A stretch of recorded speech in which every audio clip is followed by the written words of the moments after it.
नमस्कार छात्राओं। इससे पहले तुमने नाच कविता पढ़ी है। ये बीए फाइनल का पहला पाठ की आज्ञा की छठी कविता है, सूनी सी सांझ एक। इसमें कवि ने प्रकृति के प्रति लगाव बताया है कि वह शाम के समय जो सूनी सांझ होती है उसमें हमें अपना वक्त बिताना चाहिए, परंतु बहुत से लोग उस समय बातचीत करके एक दूसरे से या शोरगुल करके उस समय को नष्ट करते हैं, जो प्रकृति की तरफ हमारा लगाव नहीं होता। अज्ञा जी की महत्वपूर्ण प्रसिद्ध कविता है। इस कविता में कवि ने सूनी सांझ में एकांत में सुख का अनुभव किया है। कवि ने खुद जो शाम होती है, शाम के समय सूरज छिपता है, उसमें सुख का अनुभव किया है। कवि को सूनी सी सांझ जहां आनंद प्रदान करती है, वही रात्रि की भीड़ भाड़ भार स्वरूप लगती है। जो रात हो जाती है उसमें शहरों में बहुत साधन चलते हैं, लोग अपने तरह तरह के उद्योग धंधे करते हैं, तो भीड़ भाड़ के इलाकों में उसका मन नहीं लगता, शाम के समय लगता है। कवि शाम के समय एकांत में कुछ समय बिताना चाहता है, परंतु उसके पास का भीड़ भरा वातावरण उसके एकांत के पलों को भंग कर देता है। जहाँ कवि शहर में रहता था वहाँ बहुत साधन चलते थे, बहुत लोग भीड़ भाड़ बाजार में बोलते थे। तो कवि कहता है कि एक दिन सूनी शाम धीरे धीरे उसके कमरे में प्रवेश कर गई। वह कवि को देखकर थोड़ा संकोच करने लगी। उसको देखकर कवि के मन में एक विचार आया कि श्याम बहुत अच्छी है। वह उदास थी, परंतु वह सच्ची भी लग रही थी। जो शाम के समय सूर्य का लाल प्रकाश दिखाई देता है, वह किसके कवि के कमरे में प्रवेश किया। वह शाम का टाइम था, कवि उसके साथ बिताना चाह रहा था। कवि का विचार था कि शाम की छाया में कुछ समय अकेला रहेगा। वह उस शाम के साथ आनंद प्राप्त करना चाहता है। वह शाम की लालिमा माने लाल, सूरज का लाल रंग हो जाना का सुख प्राप्त करना चाहता है। वह स्वयं कुछ नहीं कहना चाहता था, परंतु कुछ समय के बाद उस सुंदर सी श्याम के पीछे बिजली की बत्तियां जलने लगी। जैसे ही थोड़ा अंधेरा हो गया, उसके बाद क्या है, शहरों में बत्तियां जलने लग जाती हैं, अंधकार छाने लगा है। वाहनों और लोगों की आवाज ने मिलकर वातावरण में शांति पैदा करती है। तो बाजार में जो सड़कों पर जो वाहन चल रहे थे और लोगों की तेज तेज आवाज आ रही थी, उन्होंने कवि की शांति को भंग कर दिया है। इस प्रकार शाम आई भी और चली भी गई। शाम की लालिमा समाप्त हो गई और अंधकार फैलने लगा। कवि ने सोचा कि वह कुछ नहीं कहेगा, यानी कि जो उसकी शांति भंग होगी उसके लिए किसी को कुछ नहीं कहेगा। कवि के मन में भाव बिना कहे ही रह गए। वह श्याम की उदासी की अच्छी सुंदरता में रमना चाहता था। आसपास के वातावरण में कवि ने शांति में बाधा उत्पन्न की। इतना होने पर भी कवि चुप रहना चाहता। अचानक वह श्याम कवि की आंखों से कहीं दूर छिप गई। कवि कुछ समय एकांत में बिताना चाहता था, लेकिन आसपास के लोगों ने उसकी वह शांति भंग कर दी। इस प्रकार समाज की बनावटी दया कवि के मन पर बोझ बन गई। कवि ने श्याम के समय के एकांत को समाज ने नीरस बना दिया। कवि का सारा आनंद समाप्त हो गया। प्रस्तुत पंक्तियां हमारी समकालीन हिंदी कविता में संकलित सूनी सांझ एक कविता से ली गई है। इसके रचयिता प्रयोगवादी कवि अज्ञा हैं। इस कविता में कवि ने अपनी मस्ती में प्रकृति को देखता है, प्रकृति के साथ आनंद उठाना चाहता है। आजकल के लोग प्रकृति के प्रति झुकाव नहीं रहा है। कोई मौज मस्ती में बातचीत करता है, परंतु किसी को भी सूनी सांझ का पता नहीं है। इन पंक्तियों में कवि कहता है, सूनी सी सांझ एक दबे पांव मेरे कमरे में आई थी, मुझको भी वहां देख थोड़ा हा सकुचाई थी। जो शाम के समय शांति का माहौल था। सूनी माने बिल्कुल चुपचाप, सांझ माने श्याम।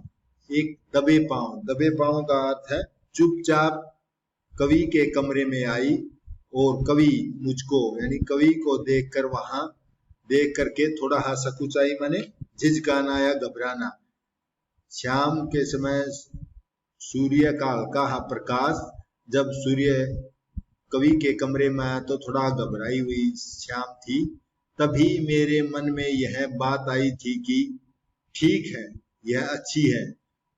कवि के मन में क्या बात आई कि यह श्याम बहुत ही अच्छी है पर उदास है। जब सूरज छिपता है तो उदास सा नजर आता है, यानी जो चीज अस्त होती है, जिसको डूब रहा है, तो वह उदास सा प्रतीत होता है, परंतु वह सच्ची थी, शांत थी। इसी की सावली, सावली माने श्याम रंग, छाव में कुछ देर रहूंगा, इसी की सांस की लहर पर बहूंगा। यानी जो सावली मतलब श्याम रंग था। जब दिन छिप जाता है तो क्या आकाश का रंग सावला हो जाता है, श्याम रंग का। जिस प्रकार राख के चूल्हे, राख भी श्याम रंग की होती है, ऐसा आकाश का रंग हो जाता है। सावली छाव में कुछ देर, यानी कवि भी उस सावली छाव में रहना चाह रहा है।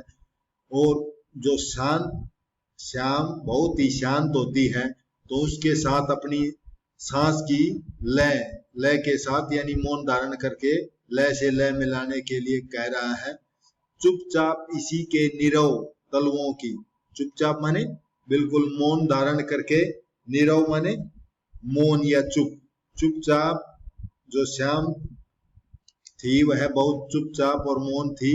उसी के पैरों, जिस प्रकार आदमी के पैर होते हैं, उसी के पैरों की तरह देखता रहता है। जैसे श्याम लौट रही थी तो लाल छाप देखना और कुछ नहीं कहूंगा। कवि भी चुपचाप श्याम के पैरों लौटते हुए लाल छाप देखना चाहता था और उसे कुछ नहीं कहना चाहता था, उसके साथ आनंद बिताना चाहता था। के पीछे पीछे घुस आई बिजली की बत्तियां, बेहया धड़ धड़ गाड़ियों की, मनुष्यों की खड़ी खड़ी बोलियां। इन पंक्तियों में कवि कह रहा है कि श्याम के पीछे पीछे उसके कमरे में और भी कुछ घूम आया। सलोनी माने सुंदर।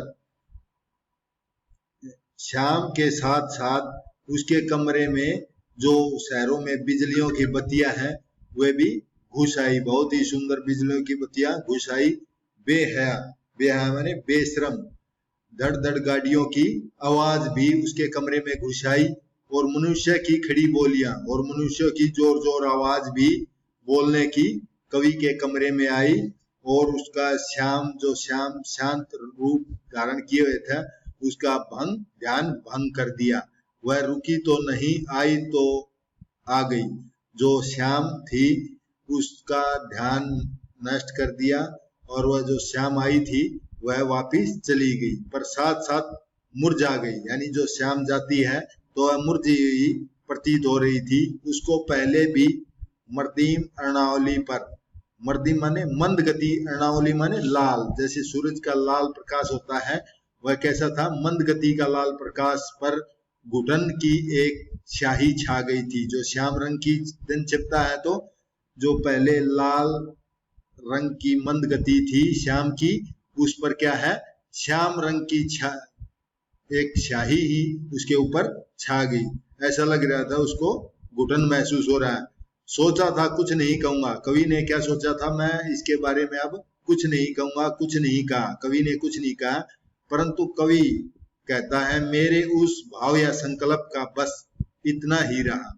कवि कह रहा है मेरा जो भाव था, मेरा जो संकल्प किया था कि मैं इस श्याम के साथ बिताऊंगा, परंतु लोगों की भीड़ भाड़ इलाके ने और गाड़ियों के शोरगुल ने उसका ध्यान को भंग कर दिया। उस पर भी कवि कुछ नहीं कहना चाहता, बस इतना ही कह करके चुप हो जाता है, कुछ नहीं कर सका। कवि कुछ नहीं कर सकता इसके बारे में। यह नहीं वह न कहना था। यहाँ पर कवि महानगरीय शोरगुल से उत्पन्न बाधा के विषय में कुछ नहीं कहना चाहता था, जो कि उसको उदास पर सच्ची लुनाई, लुनाई माने सौंदर्य में बहना था, सौंदर्य में बहना था। श्याम की उदासी की जो सच्ची सुंदरता थी, सच्ची सुंदरता में प्रवाहित होना चाहता था, उसमें बहना चाहता था, उसकी श्याम की सुंदरता में। जो अपने ही अपने में न रहने को तद्गत हो सहना था। कवि यानी तद्गत होना, उस श्याम के शांत स्वरूप में ही तद्गत होना माने लीन होना चाहता था, और उस श्याम में लीन होकर के उसकी उदासी को सहना चाहता था। यह तो बस रुद कर चुप रहना था। रुद माने रो करके। जो श्याम है, जो महानगर के शोरगुल ने उस श्याम को उसके शांत स्वरूप को भंग कर दिया है, तो वह सांझ अपने इस अपमान पर चुप रहकर आंसू बहाती है। यों न जाने कब कहाँ वह सांझ ओझल हो गई। वह आंसू बहाती हुई धीरे से चुपके से बिना किसी को खबर किए हुए चुपचाप चली गई। ओझल माने छिप जाना, छुप जाना। और मेरे लिए यह सूने न रहने की, कवि को फिर अकेले और खाली रहने को छोड़ गई। रीते रहने पर बांझ वे अनुकंपा समाज की कितनी बोझल होगी। अब कवि है समाज की जो जिम्मेवारी है, बोझिल मान्यताओं को मानने के लिए विवश हो जाता है। जो सांझ के चले जाने के बाद कवि अकेला रह जाता है, और फिर वह सब सहने को, समाज की जो मान्यताएं हैं, बोझ है, अनुकंपा माने जो समाज की शोरगुल है, लोगों की बोलियां हैं, उन बोझिल मान्यताओं को मानने के लिए विवश हो जाता है। इसका विशेष क्या है? प्रस्तुत पंक्तियां खड़ी बोली में है। आज यदि कोई प्रकृति का साथ चाहे भी लोग उसका अवसर नहीं देते, प्रकृति को कोई भी अवसर नहीं देता, सब उसे दूर रहकर झेलने के लिए विवश हो जाता है। इन पंक्तियों में तत्सम तद्भव शब्दावली है। मानवीकरण, सांझ एक क्या है? मानवीकरण, मानव का रूप धारण करके आई है, उसका वर्णन किया गया है। मानवीकरण अलंकार है और आत्मकथात्मक शैली में वर्णन किया गया है। इसको सब्सक्राइब करें और ध्यान से समझें। धन्यवाद।